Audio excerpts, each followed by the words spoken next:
Hello, I'm Simon Owens, and today we're talking about whether paywalls are unethical. So, as you've probably noticed, nearly every major news organization has erected some sort of online paywall. USA Today was one of the last holdouts, but it finally launched one last month. Some people have argued that this has resulted in low quality information spreading much more easily than high quality information. Let me give you an example. Take Ben Shapiro's The Daily Wire. It doesn't do much original reporting, and instead it mostly aggregates news from other sources. So, you'll find links within it to places like the New York Times, Chicago Tribune, the LA Times, but it takes that article and aggregates it, and this allows it to keep its staff small and also pump out a lot of content. So it only has a handful of writers, but the Daily Wire is publishing dozens of articles each day. And in a lot of cases, the Daily Wire will use highly partisan and misleading headlines in order to get people to like and share them on Facebook.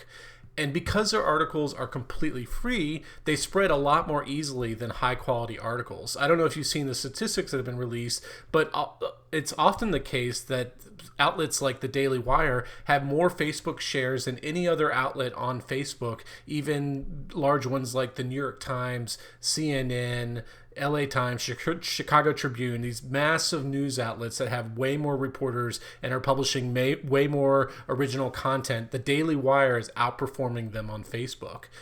And some people are arguing that this is creating an information crisis where only the wealthy are able to access high quality news, whereas most citizens are routinely exposed to fake news, usually through their Facebook feed, but that might be just where it starts. They might get a text message to them, or find it on Twitter or some of these other places, but basically it's by it being completely free, it's creating a lot less friction for those articles to be shared online.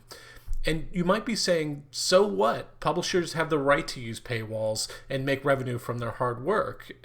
But journalists, they've long held themselves to a higher standards, and they often make decisions that aren't good for business. For instance, if the New York Times really wanted to maximize earnings, it would never publish negative stories about potential advertisers like Ford, Boeing, Amazon.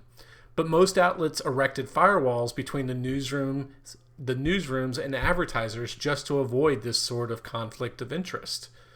So how should media outlets deal with this information crisis? Well, a lot of them actually have pretty leaky paywalls that make it easy for articles to be consumed for free. So, not only do they use meters, for instance, in New York Times, you were allowed to read upwards of, I think, six free articles a month, but users can also use various workarounds. Like, for instance, a lot of people know that if you open an article in Chrome's incognito mode, you can read extra free articles. I have a neat hack where I'll save an article to Instapaper and use that way to read a stripped down version of the article. And before you accuse me of stealing content, believe me, I spend actually hundreds of dollars a month on paid subscriptions, so I don't feel super guilty when I occasionally will go around a paywall. And then some outlets they'll identify articles that are important to the public good and put those in front of the paywall. For instance, The Atlantic famously announced that all of its articles about the COVID pandemic wouldn't be subject to the paywall. Overall, though, I think there's no easy solution to this problem. Most news outlets are facing their own crisis. They've laid off thousands of journalists, and they would have to lay off thousands more if they wanted to keep all of their articles free. I don't know about you, but I'd rather live in a world where the New York Times has 1,700 journalists on its payroll instead of just 800. I think, as a society, we're better off the more journalists that we employ who are collecting vital information, especially through means of investigative journalism. So in order to solve the information crisis, we first have to solve the journalism crisis.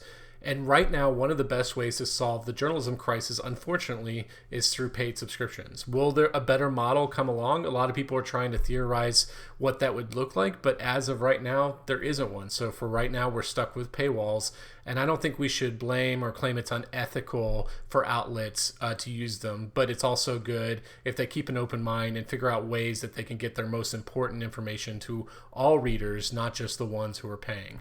Okay, those were all the things I wanted to talk about today. Make sure to subscribe on whatever platform you're watching this on, and definitely sign up for my newsletter. It's at simonowens.substack.com. All right, see you tomorrow.